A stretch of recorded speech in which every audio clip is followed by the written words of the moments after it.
everyone. Welcome back to the Cyclone Fanatic pregame show.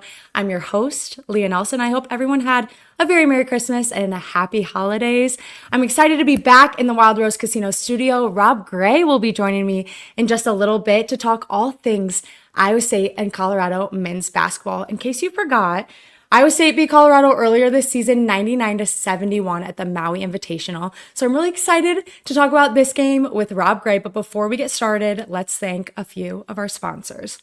Starting off with our title sponsor, Channel Seed. They are with us for the men's and women's basketball pregame and postgame podcast shows all season long. So we're super excited. They're huge Iowa State fans. So we're glad that they are on board.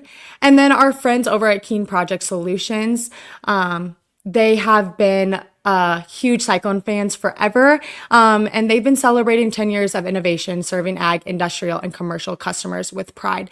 Plus, they're hiring. So if you're looking to make a difference and you want to apply, make sure you visit thinkdifferentthink.com today. And then our friends over at Raymond James. They are the trusted financial services. They have offices in Ankeny, Carroll, and offices in Ankeny and Carroll and Ames. I always forget Ames. Make sure you visit RJ, Clay, and Chase. They are here to help. So you can visit raymondjames.com/Natusul to learn more. All right, Rob. Come on in. We haven't done a show together, so I'm pretty excited to have you on board today. Yeah, it's been a while. Last time I saw you in person, I guess we could say in air quotes, was at the Rocco Beck camp in Perry. I think. I'm like, and was I there? You were there. I think. I don't know. Maybe I'm. Well, okay. Forget.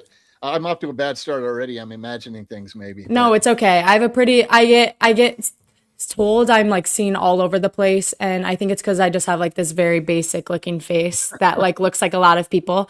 But anywho, I'm really excited to have you on board. You did the post game with Chris earlier in the season when Iowa State took on Colorado. We talked about it a little bit before we started recording. You were like, that seems like forever ago, which basketball season is forever. Yeah. But obviously it's hard to beat a team once, and it's even harder to beat a team twice. So how do you expect Iowa State to come out today, especially right after Christmas break and it being the first game in, Big 12 conference play? Well, and then as Coach Otzelberger noted, they'll play Colorado at least 3 times. Which is even harder to beat a team 3 times. And then who knows what in the Big 12 tournament.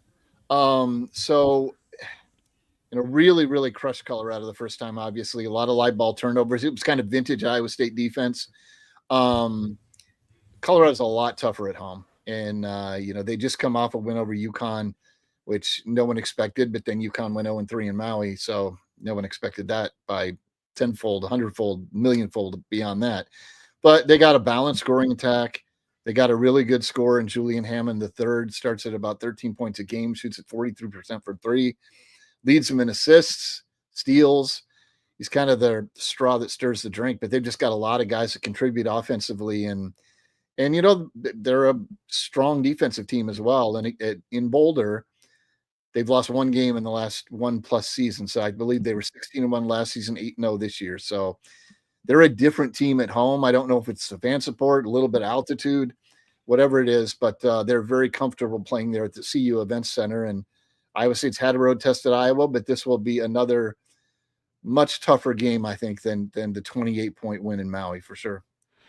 Correct me if I'm wrong, but I feel like Colorado is going to come out really strong. They have a lot to prove. Obviously, they lost to Iowa State earlier in the season, but also this is kind of them being introduced to the Big 12. I mean, they played Iowa State earlier, but if I were them, I'd come out, hair blazing, wanting to prove that I belong.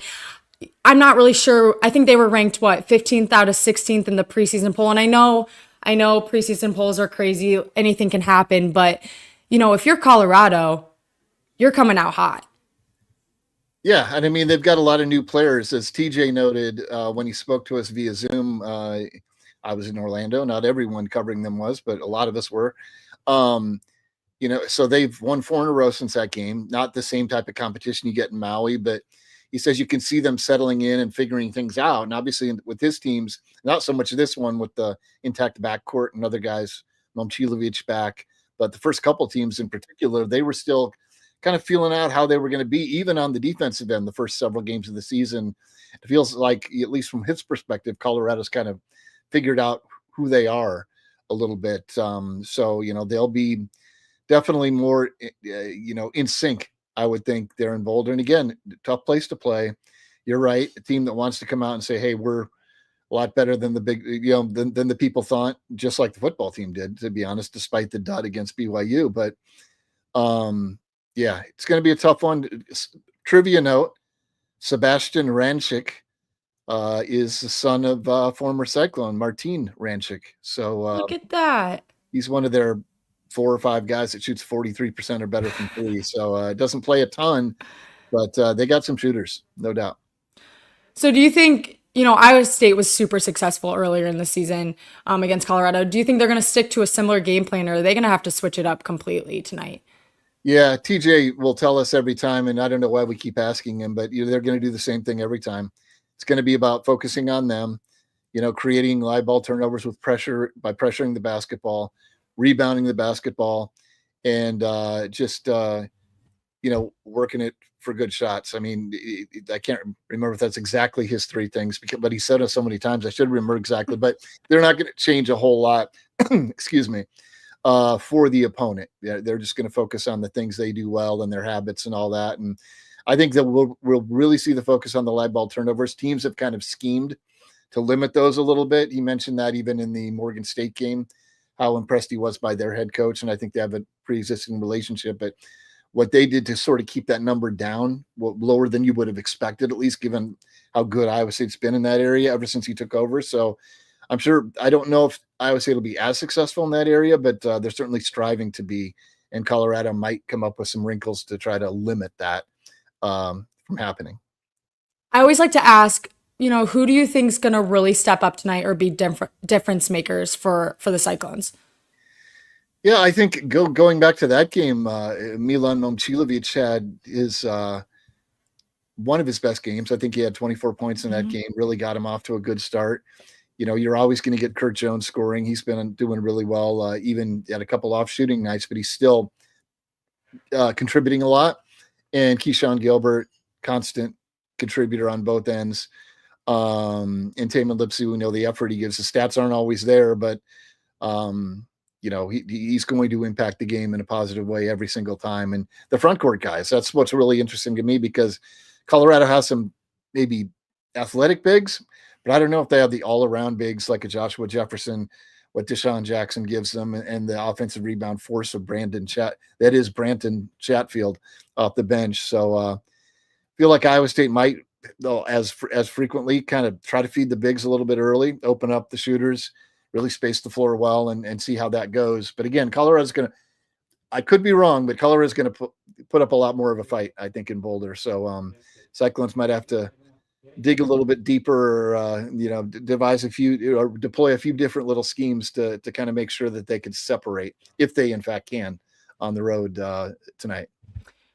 I have to admit, speaking from my perspective, it's so hard to go and play at a different school and away game, because those crowds, I don't know if it's something in this, because we're Cyclones or whatnot, but it seems like they will say and do anything to make sure that we lose. So I will not be surprised if that happens tonight.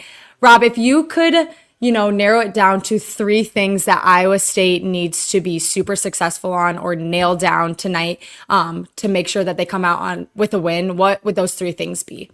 Well, I'll start with the rebounding on both ends. I don't think either end is definitely more important. TJ said he thinks they were +6. I didn't look it up. I'll take his word for it when they played Maui. I think that'll set a tone. I think, again, they have to get out in transition, and they do that by creating, again, the live ball turnovers. I'm not going to completely mirror his keys and all that, but I think,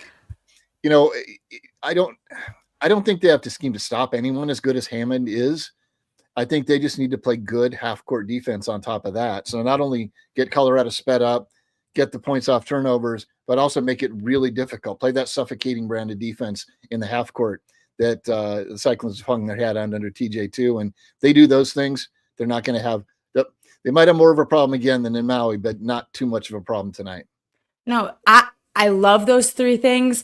I think Iowa State is going to come out on top, but I know we can both agree it's going to be tough. It's going to be a little bit of a dogfight, but that's what we can expect when it's conference play. Again, Big 12 is just a different animal. It's a different beast. We talked about it on the women's podcast. So it's gonna be difficult, but we're really proud of our Iowa State men's basketball team. They're number 3, so that's huge, and hopefully they come out with a win starting out with Big 12. But thanks so much, Rob, for joining us. You're welcome to be on the show anytime. We love having you. So seriously, it was fun, and can't wait to tune into the game. You can catch me, and I think Connor's joining me for the post game. So that will be a blast. But go Cyclones!